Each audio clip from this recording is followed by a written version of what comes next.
Welcome to Animal Football Insider, your weekly look into the happenings of your Super Bowl champion Tampa Bay Buccaneers, the Florida Gators, and all things related to football. And now, from West Des Moines, Iowa, here's your host, The Animal.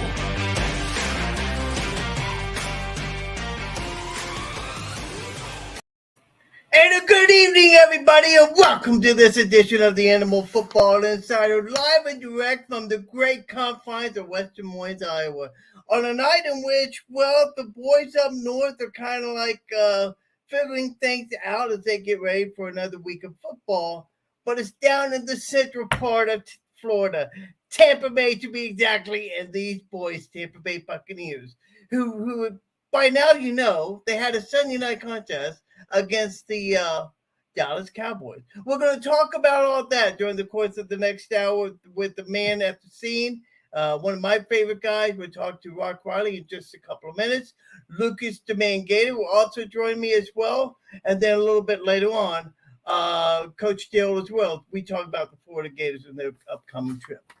But where do we begin? As always, with the Tampa Bay Buccaneers. Coming into Sunday's contest, it was week 1 of 2022 season. For the Buccaneers, trying to get back on the right track and figuring things out after a rough preseason, Tom Brady being gone, MIA, nobody knows what's going on, but it didn't affect the Buccaneers. 19-3 was the final score. The Dallas Cowboys lost at the hands of the Tampa Bay Buccaneers. Might not have been a high-scoring game, but for the Buccaneers, they came out and did what they needed to do. A man that always needs no introduction and does things that he needs to do. One of my good friends, Mr. the Double R, as we like to call him, Mr. Rock Riley. How are you, my friend? Doing great, Animal. How you doing, buddy? How's things in Iowa? Man, if we're any better, swear could be twins. It's a beautiful day in Iowa. The sun is shining. You know, the Hawkeyes, you know, they wish they could be doing better, but you know, that's another story in itself, and let's not talk about that right now. We have a lot of things to talk about, and let's start with the boys that I'm wearing right now, the Tampa Bay Buccaneers, 19-3 the final score, and Dallas, Texas. I forget the name of the stadium, Jerry Jones Field. It wasn't the greatest game for the Dallas Cowboys, and it got even worse towards the end with Dak Prescott. Yeah, I mean, you know as well as I do in the NFL, you know, get the W. That's it. And it's hard to judge on week number 1. I don't know if you follow Pat McAfee at all, but he's got a very popular show, and Aaron Rodgers goes on every week. And Rodgers was saying that it's overreaction, NFL, with fans, with media, with everybody, because you can't judge anything. The preseason, it's what they do in practice. Preseason games now, starters really don't play.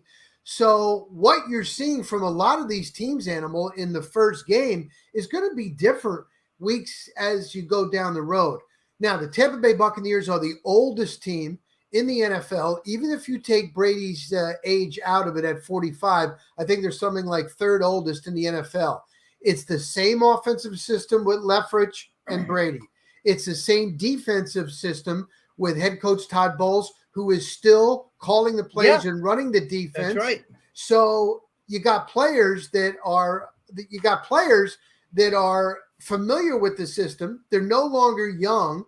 So I mean, they're poised to have a good year, but you don't know all this outside news and stuff with Tom Brady. I mean, I was there today, got in a question. He shut me right down because on his podcast, which he does on Mondays, he said, "Oh my God, the hits. I'm really, really sore." And I said, "Tom, on Monday," he said, "Sure." He goes, "I'm fine. I totally feel great." But he looks like there's a lot that's weighing on his mind. When he does come out on the practice field, though, Animal, his arm looks good. Father Time has not caught up to him. So it's hard to judge. Dallas did not look good, and the Buccaneers look good enough to get that W. Yeah, they did, and we'll talk about the game itself in just a few minutes. And you know, we're not a broadcasting soap deal or anything like that. We've heard the rumors flying around. We're not going to get into all that. Right. But do you think it's those rumors that contributed to that 11-day away from the Buccaneers? Well, here's the thing. It happened during the joint practices with the Miami Dolphins. I was there that day. And all of a sudden at the end, Todd Bowles just said, listen, it was already pre-planned. Tom Brady has taken 11 days off. We'll see him sometime in August. And for Brady, okay, I know he's played 23 years. He's got 7 Super Bowl rings. Every teammate that we talk to likes him, okay? But that is so unusual because, Animal, every time a new player comes in, heck, even last year when it was Richard Sherman, he's on defense. First one over to greet him when they get to $1, Brady. You need anything you need to know, you ask me. New receiver, Brashad Perryman, when he came back, he's working with him on the field. He and Leonard Fournette are the 2 guys that got together last year and said, you know what? Running game should be better. Let's do something about it. Let's meet. Let's the running backs. Let's the offensive line. Let's meet on Fridays after practice is done. That's why Brady puts in so much time. That was very, very uncharacteristic, even though it was a pre-planned thing. So then we said, well, is it a health issue? Is it a family member? And Jason Light, the general manager, Todd Bowles, no, it has nothing to do with health. Then we asked the linebacker, Devin White, what's going on with Brady? He said, we know what's going on. We're praying for him. So if it's just to take, he wanted to spend more time, family vacation, we really won't know and don't know. But I'm telling you, Animal, he's a lot thinner. He doesn't, when he finishes his press conference with us in the media in that room, he used to always go, oh, thanks, guys. Now he just leaves, heads down, boom. So I don't know. So he's able to compartmentalize it. He did say that the happiest that he is now, he can be one of the guys because he hasn't been able to be one of the guys in a long, long time with all the publicity being the GOAT, is when he is in that locker room and when he's on the field. That's when he's at his happiest because that's what he still loves doing. Well, Crawley joining with us today on the Corporate Direct hotline or webcast line. I have a sponsor, Rock, Beautiful. Beautiful. You're the man. Carpet Direct. If you ever need carpet needs in West Des Moines, Iowa, give my buddy a call at Carpet Direct, and I got his phone number somewhere, and I'll do that a little bit later on here in the show.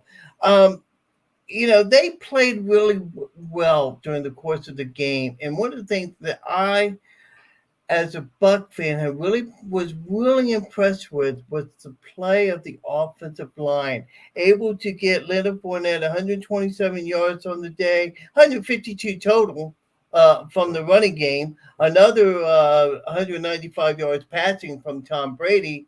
And you know what? For the first time in a long time, I saw an offensive line play pretty well, despite the injuries that occurred during the course of the game. Yeah, you hit it on the head. I thought that was what it was going to come down to because look at this. Ryan Jensen, okay, you're all pro. That's who Brady really, really trusts. Hainsey is in. Hainsey wasn't even a center, man, in college, Notre Dame. So he comes in last year as a rookie, and I'm watching at practices. I'm watching even during training camp. If there was a break in the action with the ones, Brady is over on the side, and all they were doing was practicing snapping. This would happen almost every practice. How about that for the GOAT, being like that, but knowing that one day he might have to use Hainsey as a center, so he wanted him to get familiar. So he's making his first ever NFL start. And then Luke Gadecki at guard, he was a tight end. He goes to Central Michigan, and he's a tackle. He's never even played guard. And to play in the NFL and to start, and he had also had an injury. So I was like thinking, oh, my God. Now, Shaq Mason is your new right guard, but Brady said, I love him. I'm familiar with him with the Patriots, so he's not a problem. Then Donovan Smith, he goes out with a hyperextended elbow, and you're putting in Josh Wells. And when they were running, like you said, with Fournette, they were running on that left side. Exactly, yes. So that was really, really good to see. Was it Dallas was just that bad? Because the Saints have had their number, especially that Saints defensive line.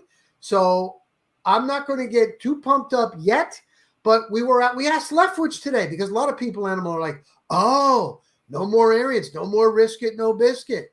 Oh, it's going to be now a running attack, more and more running. And Leftwich goes, look, you guys are making too much of this with one game. We go into a game with an arsenal, all different scenarios. And if we see that something is working on that day, then we stick with it. Maybe they won't. Maybe Leonard isn't going to have 100 and some yards next week.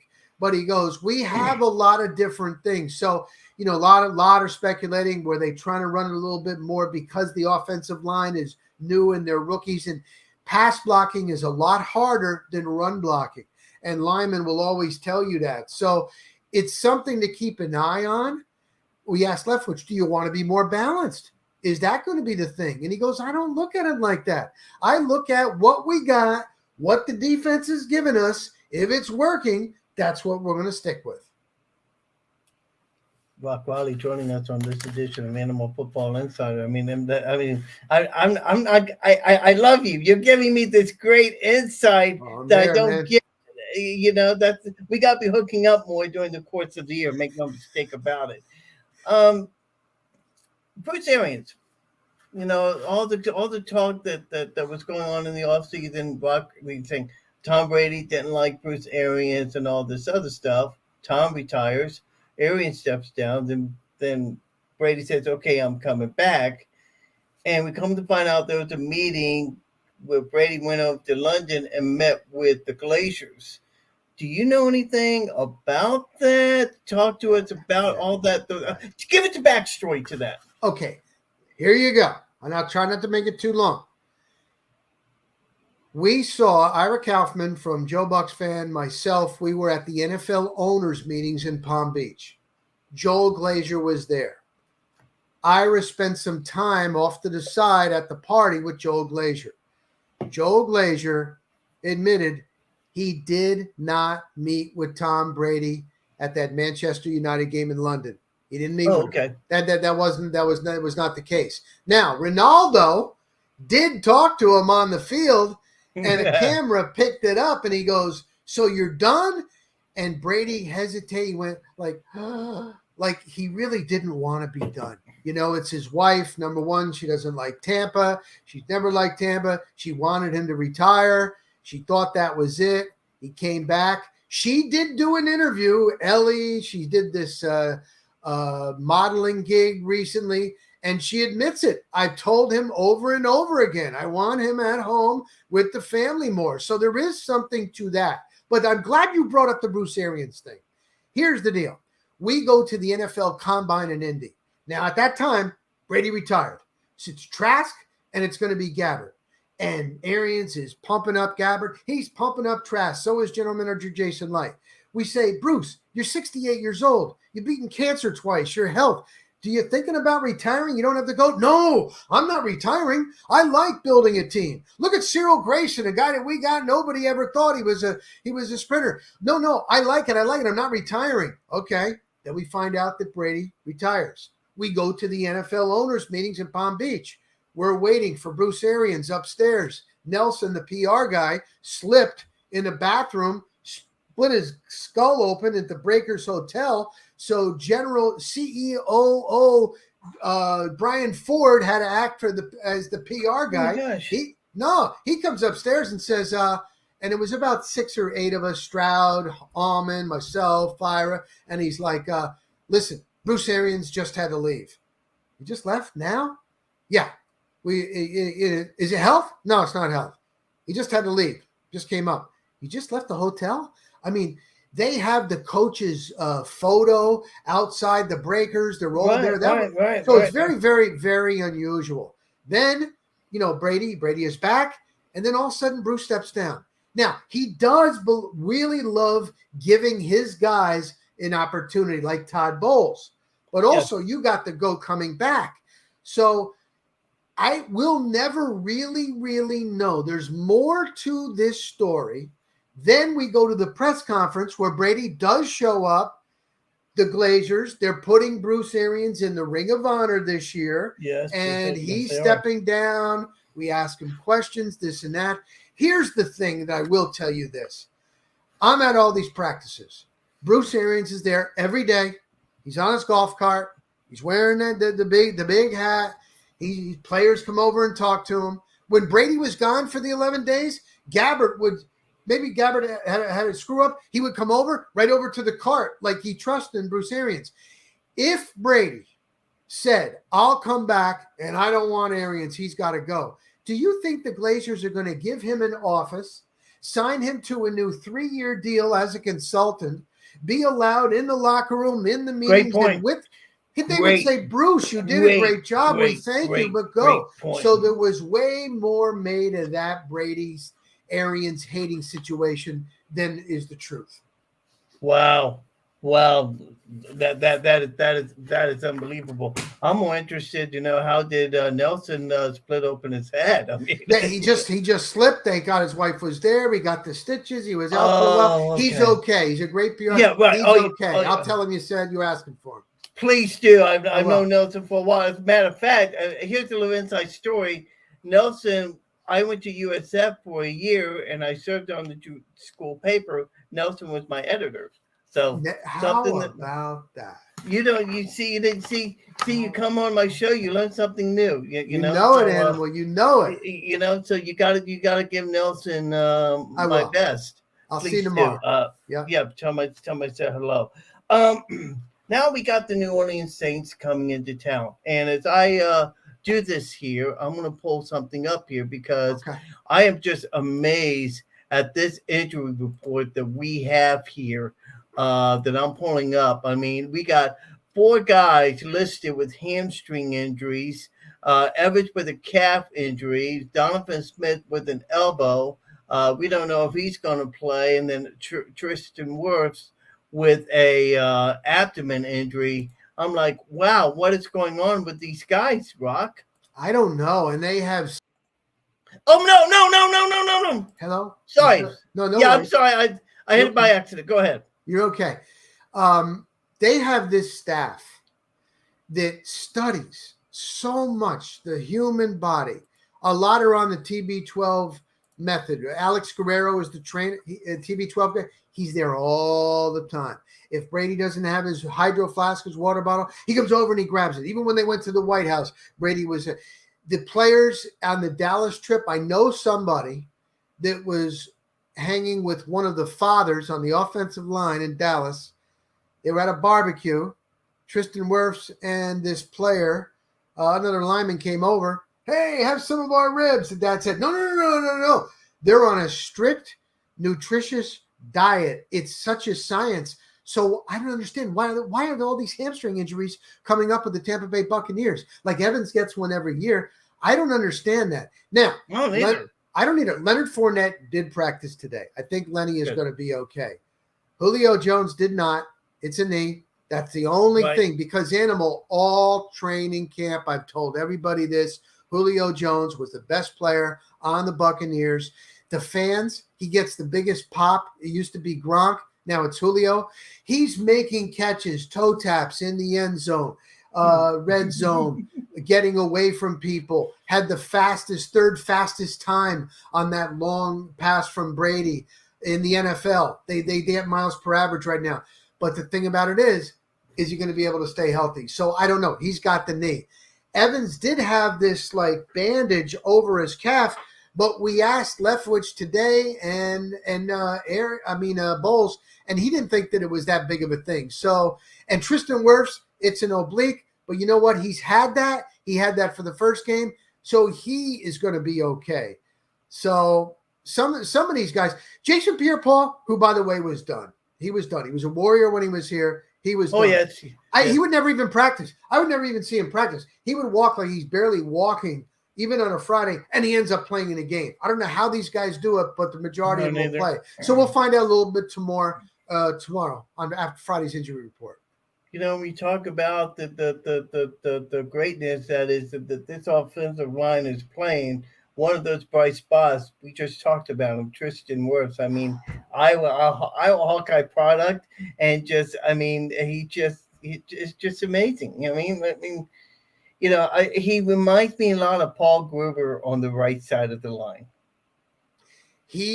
I'll tell you, when he came here as a rookie, defenders on that line were like, whoa, this kid's got something.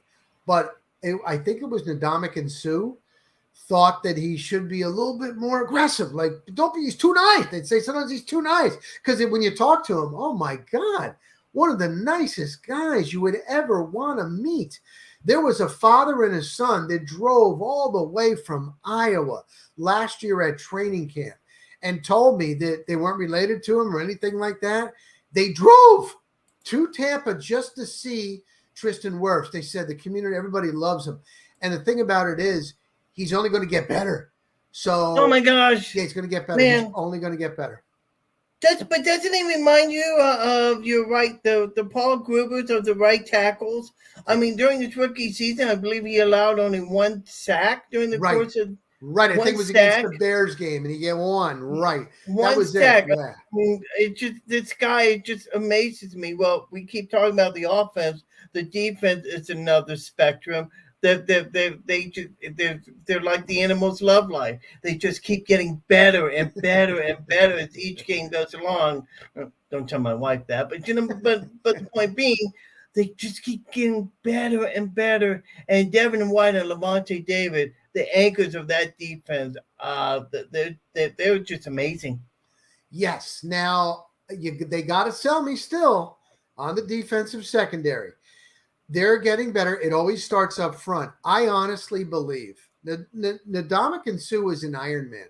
I don't think he ever missed a game, if I'm correct, here as a Tampa Bay Buccaneer. I don't think so either. He was good for them at that time, but they wanted to get younger and more athletic.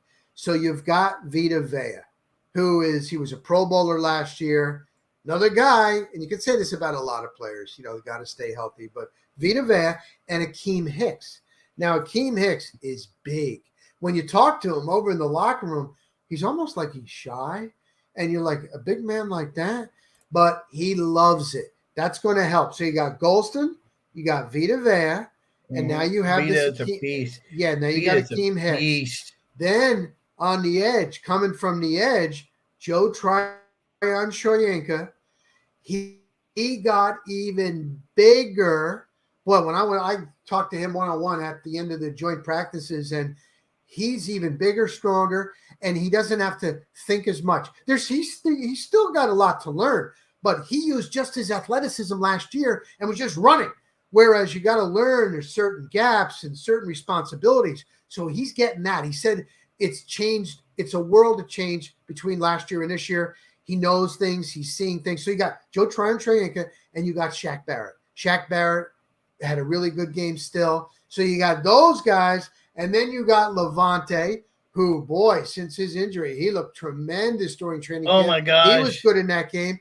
And Devin White. Now, Devin White, they want him to play a little bit more smarter because he's so talented, and he's feeling it. When we go in the locker room, and remember, Animal, this is the first time in 3 years that we've been in the locker room because of the pandemic. It's been Zoom, and then it was just whoever they bring out, you're far away. So we go in the locker room. They got a card table and chairs by Devin White's locker, and he holds court. He's playing cards. He's busting chops with everybody. He is just very confident and feeling it. Then Anton Winfield. He was a Pro Bowler last year. Carlton Davis, Jamel Dean beat out Sean Murphy Bunting. The coaches said it was nothing that Sean Murphy Bunting did or didn't do. It's just that he got beat out. So it was one game. They took care of Prescott. They really did. What did CeeDee Lamb do? He really didn't do anything. No. Then after that, they don't have a lot of it. They don't really have a lot at wide receiver. I think it's going to be just a long season for the Dallas Cowboys, Animal. Let's give you an idea of what we're talking about here. Ezekiel Elliott carried the ball 10 times for just 52 yards during the course of that game. Let's see. And CeeDee Lamb, 2 catches for only 29 yards. And to make matters worse, Dak Prescott has a thumb injury that he hit on, I believe, a Dallas Cowboy player. I'm not sure. I don't recall that. He's going to be out for a while. Yep, Shaq Barrett. Do you think they're going to be on the phone trying to get Jimmy Garoppolo to Dallas? You know what? That would make sense. Jerry Jones said no. It would. Jerry Jones said no. We're going to stay with Cooper, and that's it. That's what Jerry said. Yeah. Rock Riley joining me on the Carpet Direct webcast line here on this edition of the Animal Football Insider. We got a lot of Gator fans to watch the show. And Kyle Trask is one of the guys that people are looking at. I happened to get a chance to meet Kyle a couple of years ago at a game in Columbia when you saw them play. Nice guy, terrific family and all. But a lot of people see him on the not on the field. What is going on with Kyle Trask? Well, Brady didn't miss any time. Gabbert has been in this system, not only the 3 years here, but also with Arians. They ran the same thing, and Leftwich was the play caller there in Arizona. And Arians just said, he did a media tour in New York last week. He said Gabbert is throwing it better than he ever has. So Trask is limited on getting playing time. That's the thing. Now, I remember in June, and it's a mini camp, and we asked Clyde Christensen, who is their quarterbacks coach, is Kyle Trask, your young guy you drafted, is he your guy now? And he's like, no, it's going to be Gabbert. Why? Well, because he just hasn't had enough time. And the thing is, they're built to win now. They think if Brady goes down, but it's not for the rest of the season, they got to put somebody in there that's not going to be like, whoa, this is my first time ever. Are you going to put a guy in that's never played in a regular season game? No. So right. I mean, I'm just telling you the scenario. So when I see him at practice, his arm looks good.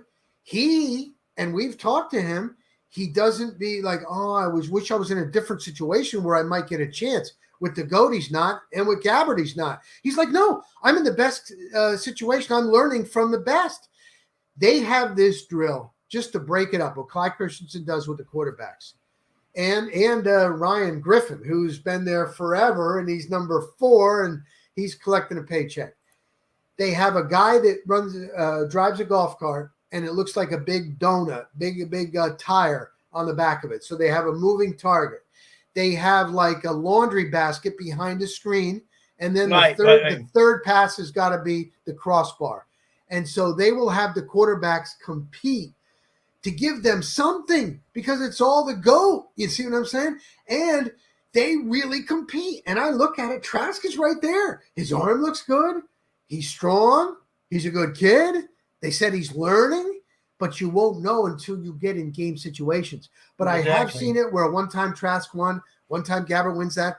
If Brady misses or if he misses that crossbar, he will take that helmet off and go, and swear. That's how competitive really? He is, Animals. So wow. Trask is that's doing – and that's a good thing. That's a good thing. Yeah. So Trask is doing everything right. You won't know until you see him in regular season games, and it probably won't be this year. No, that's going to be it. But hopefully, but how's Kyle handling? I mean, is he good? Is he good. mad? Is he mad about it? Is he like, okay, I'm just buying my time and I'm learning he's like, I'm learning for the best. Let me continue to learn and grow. And then when he does get he gets in there year number 3, if it's here or somewhere else, man, he's not rushed in right out of college. That's a lot that first year. They're on the rubber chicken circuit. They're doing all this. Then they got the combine. Then they got the draft. Then they're in a new place. And then all of a sudden, he's been here. He's settled down. You know what I mean? So, no, he's not. And I'll tell you this. In June, they did this cut for a cure. Players either get their head shaved or they get it spray painted orange, and it's for cancer patients. So I was there for that. Brady stayed. Yes, and I'll tell you what. They busted Kyle Trask's chops. So I heard they started painting stuff on his face and this and that, and I'm like, wow, that's what it is to be the rookie or second year young guy in the quarterback room. But they wouldn't have done that if they didn't like him, and he took it well. So I think he's going to be fine, but we'll see. Are you familiar with Patrick Mahomes and his sidearm pass that he throws? San Diego is taking on the Kansas City Chiefs. Yes. San Diego Chiefs just scored a moment ago on a Mahomes pass. It was just unbelievable. You have been through it all. You've been through Vision Cable. You've been through Bay News 9, Bright House Network. I mean, all that. I mean, and I remember the days when you used to be on 11 o'clock at night doing the sports thing that which ended my night. Your career has expanded over the years. Talk about that. Yeah, I mean, there's good years and bad years, and there's been a lot of bad years when you're covering a bad team. Let's face it. Right. When you're on talk radio, and if it's going really bad for a team, and then the fans want the coach fired, then believe it or not, you actually can get ratings, things like that. But for the most part, and I'll tell you, in all the years now, Animal, too bad you weren't here now. Like the Rays, and even with all the injuries and low payroll and this and that, they're consistently in it. They're in it again, once again with Kevin Cash and the Rays. You have the Tampa Bay Lightning that go back to back, and then we're in the finals again, and then lost it to the Colorado Avalanche at Amalie. But that's incredible, and what the owner Jeff Vinik has done to downtown Tampa, and then you got the Tampa Bay Buccaneers. Boy, they make news. Every Thursday when Brady talks, here comes NFL Network and their crew and Sarah Walsh. Here comes ESPN and Jeff Darlington. This is a once a week thing. Training camp, they will bring and do their broadcasting live from here. It never used to be like that during those bad days. No. So I'm in a really good spot in Tampa Bay, and it goes like this. It goes in waves. So I'm just taking advantage of it right now, Animal. Speaking of the Rays, we're going to switch gears and talk a little baseball for just a minute because the Rays are in it. They won today, but it's not on the field that I want to talk about. It's the off the field and the whole stadium situation. I'm up here in Iowa. Right. I don't know really what's going on. I know that they were looking at the Tampa area, building a stadium. That looks like that's off the market for now. Right.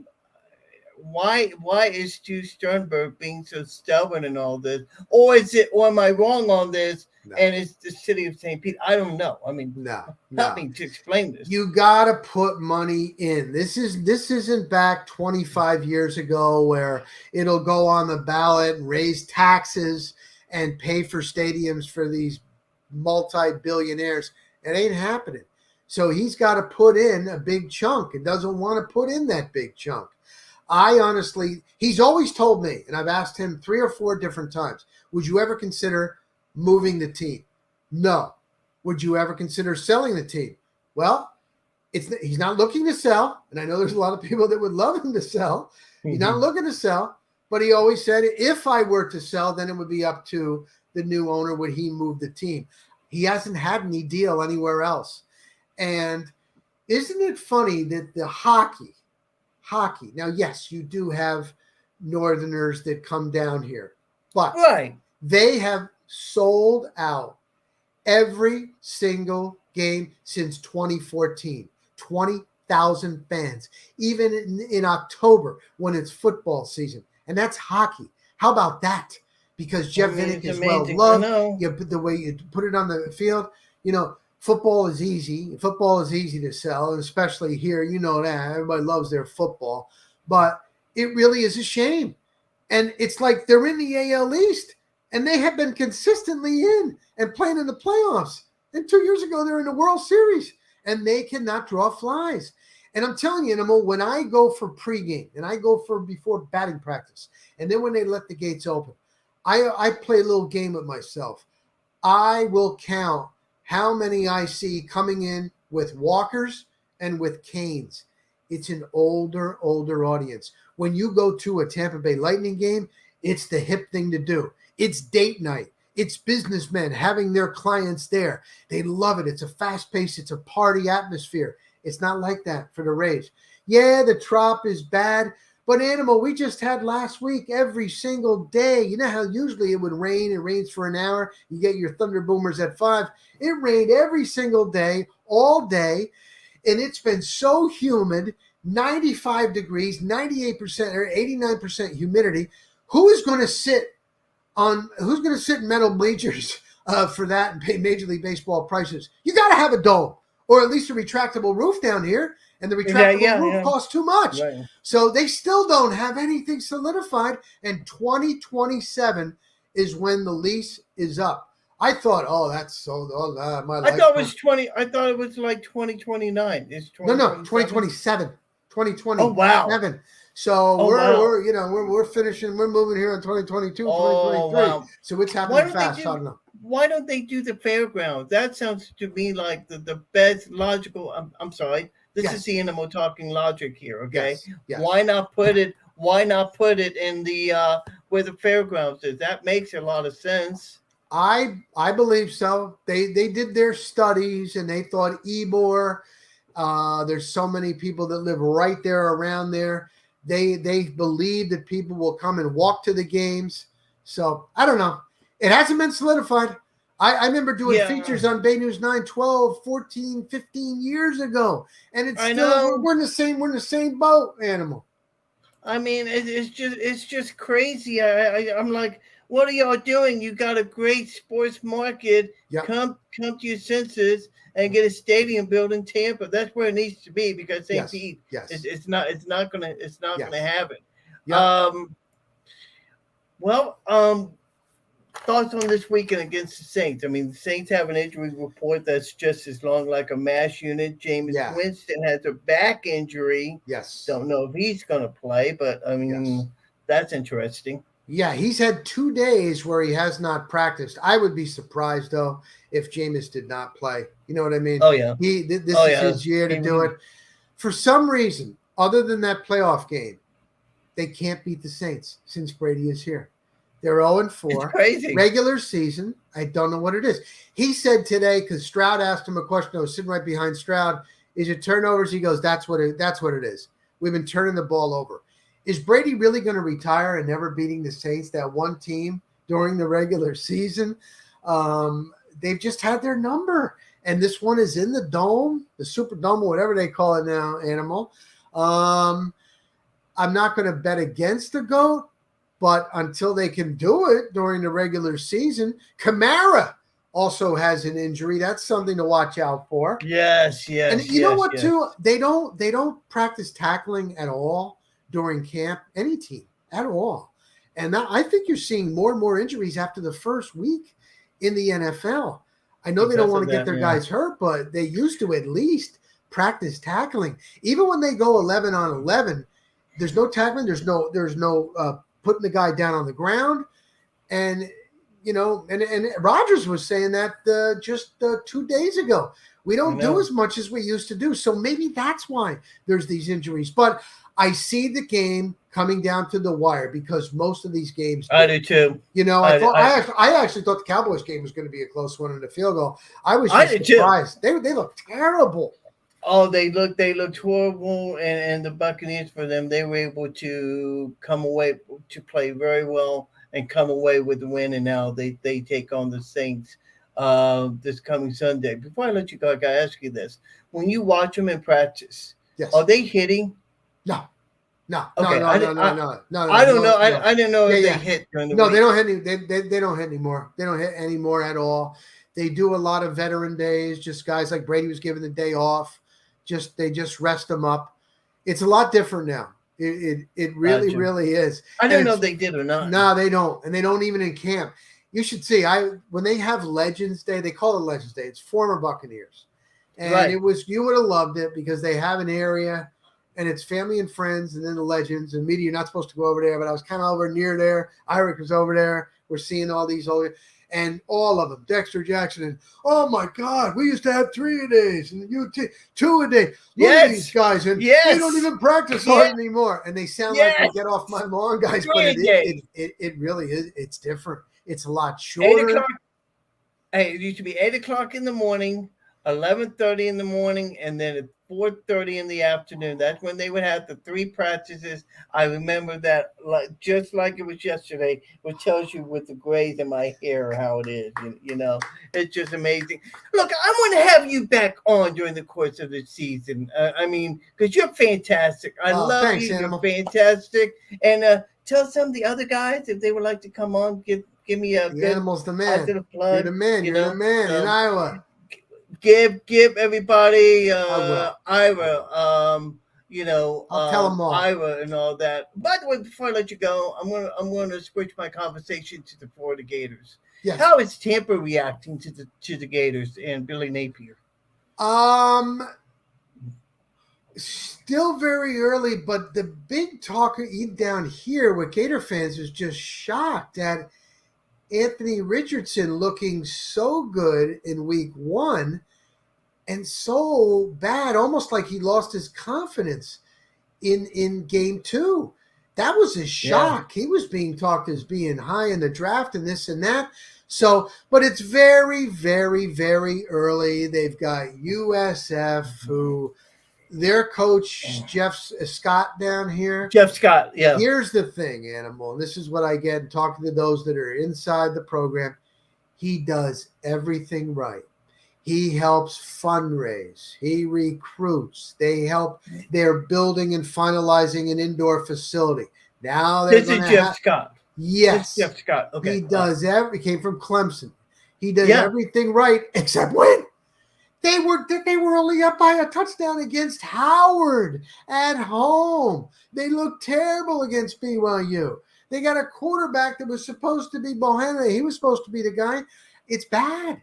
So if the Gators have an opportunity to run it up in the swamp, and I would expect, and that will help get Richardson get his confidence back because they need it.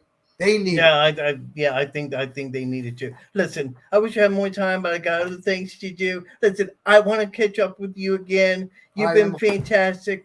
Thank you so much for joining me, man. So, and give a plug about your show. Talk about your show. Yes, it's my podcast. Yep. My podcast is The Rock Stops Here, wherever you get your podcast.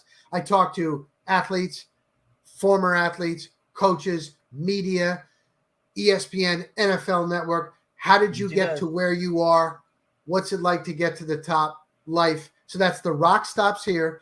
And then every Sunday, JoeBucksFan.com or wherever you get a podcast, Bucs Kickoff Podcast, 24 hours before every Buccaneer game. All my inside stuff, similar to what I'm telling you here, what I see, what I'm hearing inside the building. So there you go, Animal.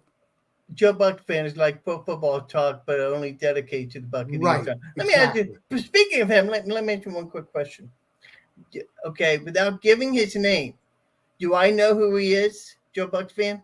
Would I know who he is? There are 2 Joes, and you probably will know at least one of them, maybe 2.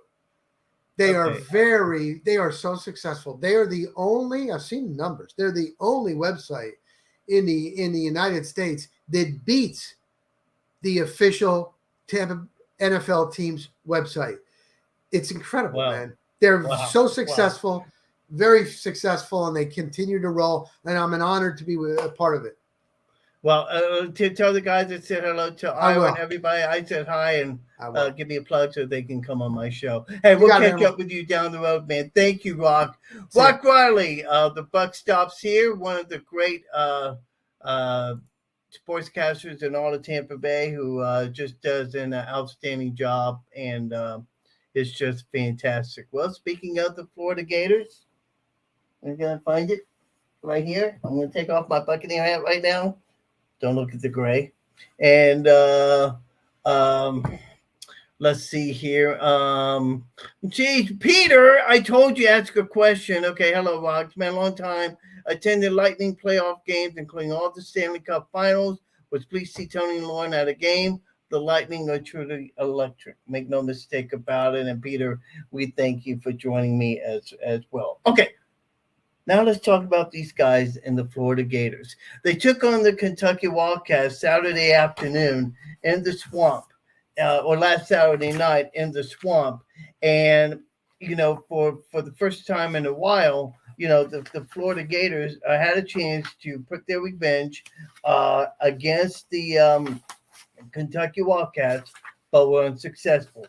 26-16, I believe, was the final score, as the Gators were unable to score after midway through the second quarter after a botched punt that went into the end zone for safety. For more on the Florida Gators, we're going to go to my good friend, Coach Dale Horn, and Lucas, the man Gator, Coach Dale is joining me by phone, and Lucas is joining me as always. Gentlemen, thank you for joining me. I know it is a sad day. Have we gotten over this loss? No, I'm not over it, but it is but it is what it is. We gotta move on.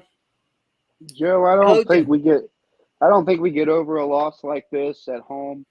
But at the end of the day, Kentucky's a good football program. So This is the first yes, time. and it should be noted. And it should be noted that Mark Stoops became the activist winning a coach, surpassing some guy. I don't know if you ever Bear heard Bryant, of him. Bear Some guy named Bryant. Bear Bryant. I don't know if you ever heard of the guy, but surpassed Bear Bryant for the all-time winningest head coach in Kentucky football history. And congratulations to him and all. And you know, if there's any team that you want to see do well, it's probably Kentucky, given what they have done in the past.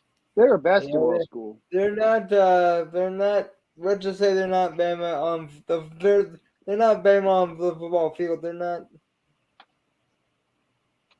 No, and I think that if there's any school in the SEC that you want to root for, it's probably probably Kentucky, one of the teams that you really don't quote hate end quote. But the game Saturday night, it was a rough encounter. Anthony Richardson was only able to throw for like 135 yards on the night. He 2 interceptions on the day, no touchdowns, and I don't know how many drop balls there were, but as Anthony Richardson after the game, it really affected his confidence. We see it happen. We see it happen all the time. Receivers drop balls, but why isn't in this case would it bring down the confidence of a quarterback? I guess that's my question. I don't know. I mean, I don't know if this is true, but I heard that he lost friends and family, so maybe that has something to do with it. Okay, we want to stress that is just a rumor. That's not a confirmed report that we've had, but that there are stories out there that he did lose somebody. Yeah, go ahead, Daryl. I will tell you this. This is not a rumor. This is facts. There were a lot of NFL scouts. The media pumped up AR all week after the Utah win. You had all these interviews with all these people, and the fact is that I don't know if AR necessarily drank the Kool-Aid, but I do believe that the team drank the Kool-Aid. And the fact is number 20 Kentucky was coming into the swamp, and there was some nerves there. You could tell that there was some nerves in the football game, regardless of whatever happened during the week, as far as some tragedy. The fact is that we as fan base and as the media, we built the game up and the Florida Gators way too much in week one. So we should not have gone from unranked. We should have. No, I don't mean to cut you off, Daryl, but we should not have gone from unranked to number 12, maybe 20. No, I was worried. I was worried after we went to number 12 and all the media hype. I was definitely worried about how Florida would handle this win or this loss. Yeah. And I don't know if I don't know if it was the fact that the way they handled the win, or if it was just something in the air that caused this team to have a total collapse after the second quarter from an offensive standpoint. Call me superstitious, but I'm telling you, the media literally said, "Hey, there's 19 NFL scouts here," and I'm telling you, the next play was a pick six for a touchdown for Kentucky to take the lead. So I'm telling you, how heartbroken was that? How heartbroken is that when you say that on national media? I'm a superstitious person. I'm telling you, man, that was just a mind-blowing play. And here's what's interesting. As I look over the total team stats from the course of the game. Florida had 12 first downs. Kentucky had 17 rushing yards. Kentucky had 70. Gators had 136. Passing yards, 202 yards for Kentucky, 143. Total offensive yards 279 for the Florida Gators, 272 for the Kentucky Wildcats. I mean, So it we doesn't don't get win much by what, closer than nothing that, else? but it just those interceptions just killed us. I got a question. I got a Go question. ahead. Go ahead. So Florida is 9 points in the lead. We have a drive where we run the ball pretty successfully with ETN. Why did we not continue that? Why did we You not know, continue to drive the ball? I think that for Napier, I think his plan was and look, we're not going to sit here and say Billy Napier's a bad coach or anything like that. I'm not going to go down that route. What I'm going to say is this: I think that for Napier, I think he was trying to get that confidence back into Anthony, and I think it just caused a lot of problems. And once he was not able to throw the ball, I think that's when it just went downhill after that. I mean, you're right. We should have been running the ball, but it just And why why it wasn't happening, I have no idea. maybe it's because they had 9 people in the box and they knew that we were gonna run. And Look, I'll say I'm not this, gonna Kentucky. I'll say this: Kentucky did change up their defensive schemes. I will say that. I'm not gonna sugarcoat it. It was bad coaching on Billy Napier, especially the fourth down conversion on the 20-yard line with 3 timeouts. Kick Why the would ball. Kick the ball. Kick the yeah, ball. Go ahead and kick the ball and just get it over with, and you know. But unfortunately, that didn't happen. Coach Steele Horn, Lucas the Man Gator on the Corporate Direct Hotline on this edition of the Animal Football Insider. And so now the Florida Gators turn their attention to the South Florida Bulls, a team that I believe is 1-2 on the year, and coming to the Swamp, which is, by the way, is going to be sold out again, third consecutive sellout. When is the last time that happened? I have no idea, when but did they, nevertheless, when did they announce the game was sold out? When did they? I must have missed it. well, they know they have only a few tickets left, but by game you can very much guarantee that it's going to be sold out by game time. But facing against the South Florida team could not come at a better time. You got Tarquin, the offensive lineman. He's not going to be able to play. Ventrell Miller's Uh, not. Ventrell Miller's and, out. and Ventrell Miller, the linebacker, he's not going to be able to play in the game on Saturday. Which means And coach, having this happen against South Florida might actually be a blessing in disguise for them because it gives the opportunity for these backup guys to get a lot of playing time. But not only that, gives these injured guys time to heal. yeah, and it gives the young guys like Scooby and Austin Barber and all them guys time to try to get starting reps. Yeah, and Daryl, one of the things I'm interested in seeing in this game is improved play on the defensive line. I mean, they played well. They played well, pretty well against Kentucky, but I mean, this being a foot off the ball is just something that just drives me nuts. I mean, I don't know why they Yeah. don't get up. They don't get up on that ball closer unless it's their objective to like get a running start. I want to say that um, in this game coming up this week, we want to see a lot of young guys play, and I think we will. We definitely want to get the experience in there, get lots of plays, especially on the defensive side, not necessarily the offensive side. I really want to see AR be able to take the whole game and get confidence. I do Um, too.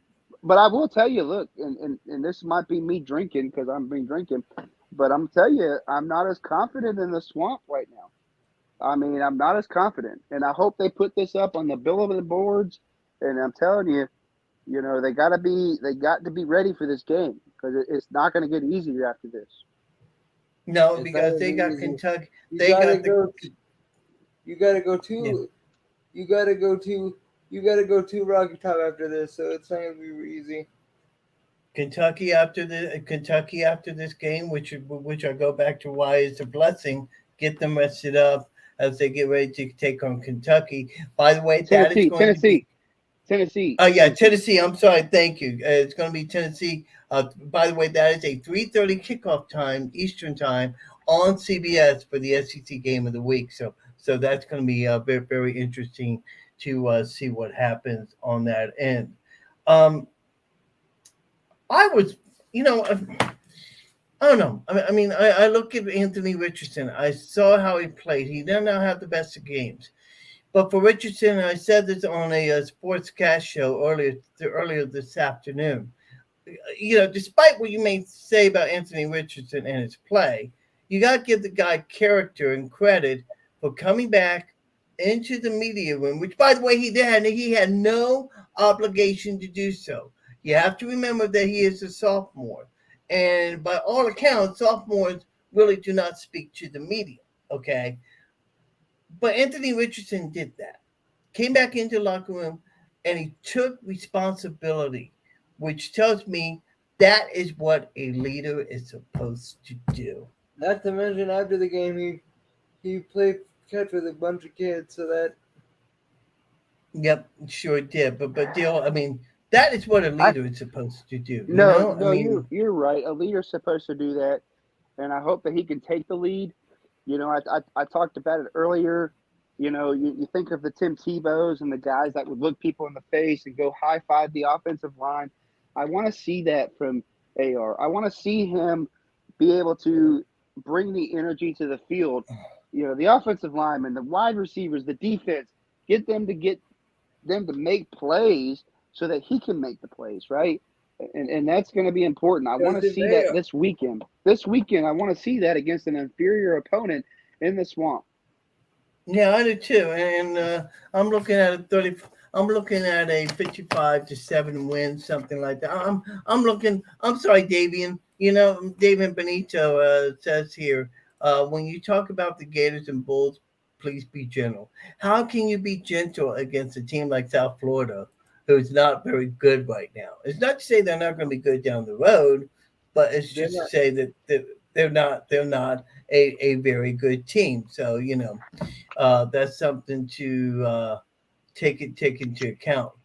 But defensive wise, I saw a very good a very good defense The play for defense the most played part. well enough to keep us in the game on Saturday.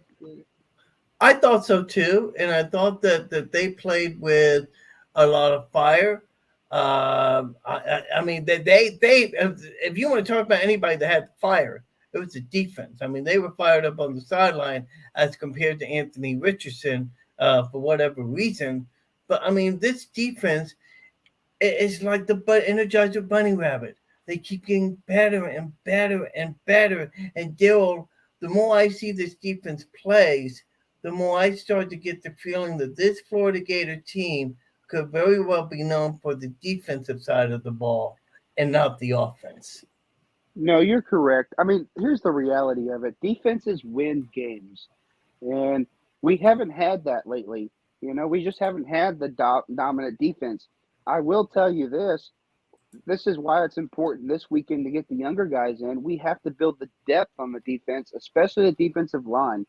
Because, yes, the defense played well, but I would say the end of the third or fourth quarter, you could tell the defense was tired. So we have to make sure that we build depth.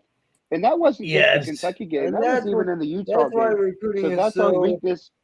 Yep, that's our weakness on our defense right now is our defensive line. And I hope that all the recruits are watching and seeing that they have an opportunity to play some football early on at the University of Florida. Well, speaking of recruiting, Lucas, there is some recruiting news that's happening. I'm going to give you the floor for about 30 to 45 seconds. Talk about the latest from what's happening with the Florida Gators from a recruiting standpoint. Well, you want to keep an eye on John Walker. He's a 4-star defensive lineman. He's committed to UCF, but this will be his third consecutive visit going to University of Florida, so I would keep an eye on that one. Another one to keep an eye on is Tariq Gibson. He's a 5-star running back out of IMG, but he's from Gainesville, so I would also keep an eye on that one. He's a 2024 kid. Another one to keep an eye on is Jakeem Jackson. Right. And there is a So big name. There is a big name recruit deal. I can't remember. one Who looks? Go ahead. Animal, I just want to say one thing. Goal line defense against the Utah football team. If people go back and watch that tape, it was on the south end zone where a lot of the recruits sit. And we Right. had young defensive players defending the goal line defensive play, a critical And I can play. tell you, I think that So was they- done on purpose. It was done on purpose. It was 100% done on purpose. And Oh, those yeah. guys have to see that, look, we need you. We want you. We're going to play you. Even at a young age, we want you to play. And they stopped them. They stopped them on the south end zone of where all those recruits were sitting against Utah. Yeah. I mean, they made. I mean, was that one of just the- you talk about firing things up. You know. I'm gonna get off here because I'm kind of tired. Well, hang on just a minute. Hang on a minute, Lucas. Before you do, Trayon Webb. What is his status? When is he? He's 100% sold.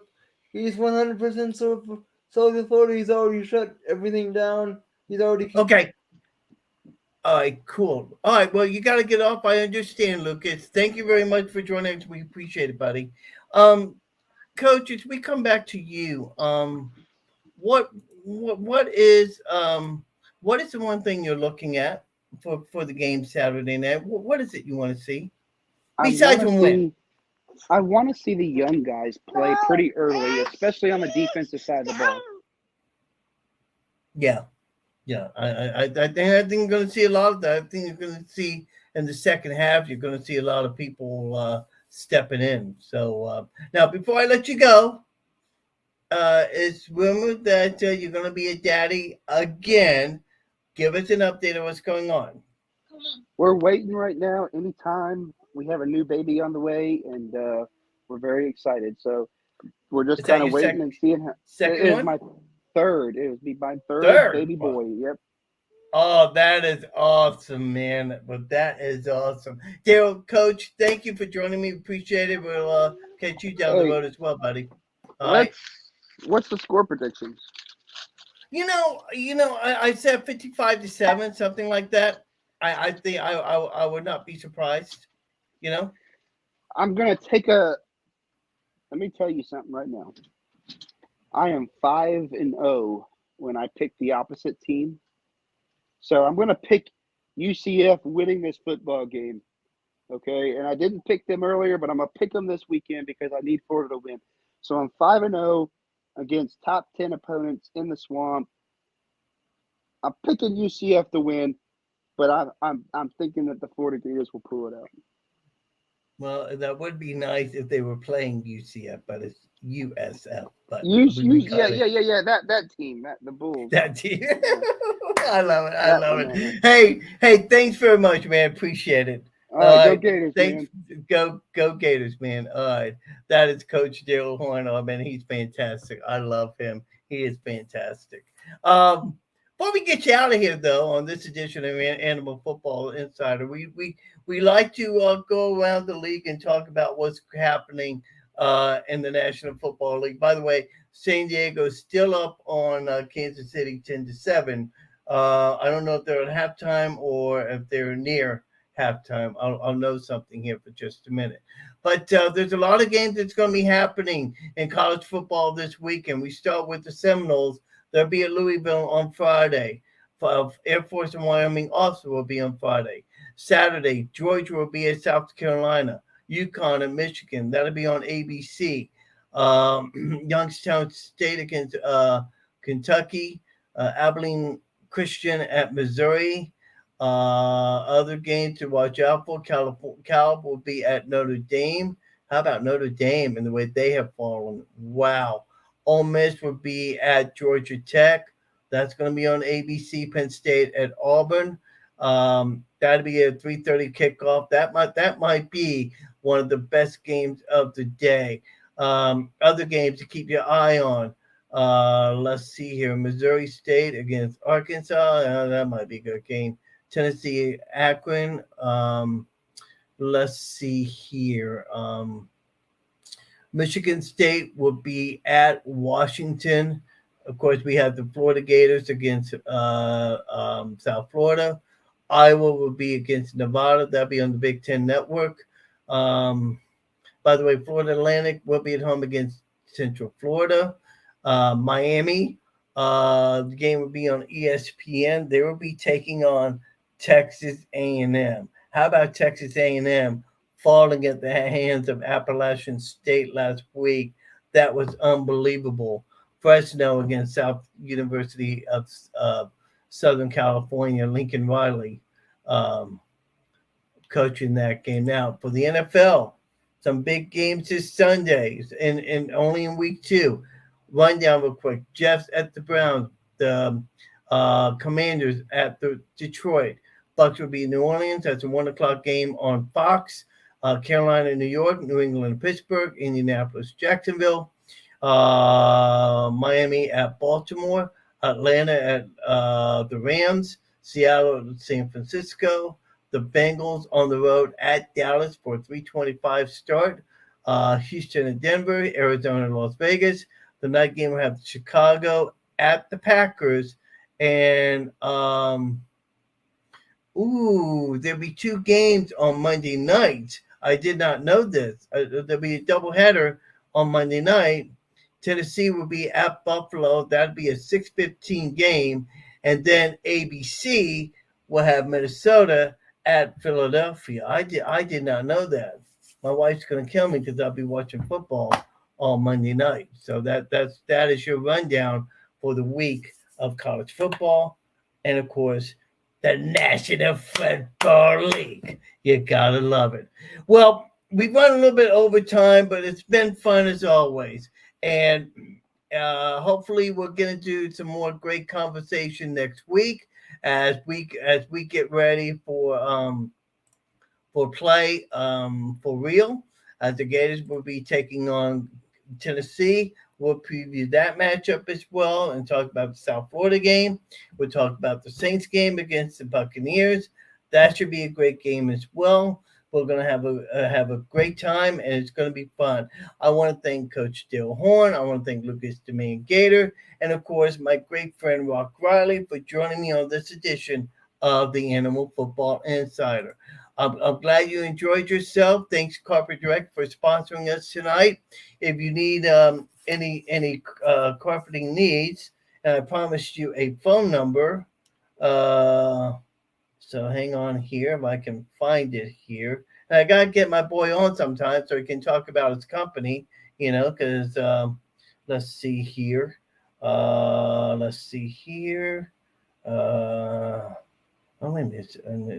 we go. Yes, my good friend Benton Taylor. If you need any carpeting here in the Des Moines area, he's the man to call at 712-260-2867. Carpet Direct, your needs for carpeting in the West Des Moines area. Well, it's been great having you all tonight. We had a lot of fun. Hope you'll be with us next week. Thank you all for joining me tonight. Have fun. Go Gators. And if you're not a Gator, you're primed to be Gator bait. For everybody here tonight, thank you for watching. Good night, everybody. God bless. Go Gators and go Bucs. Thank you for watching Animal Football Insider. Be sure to join us every Thursday night here on Facebook Live.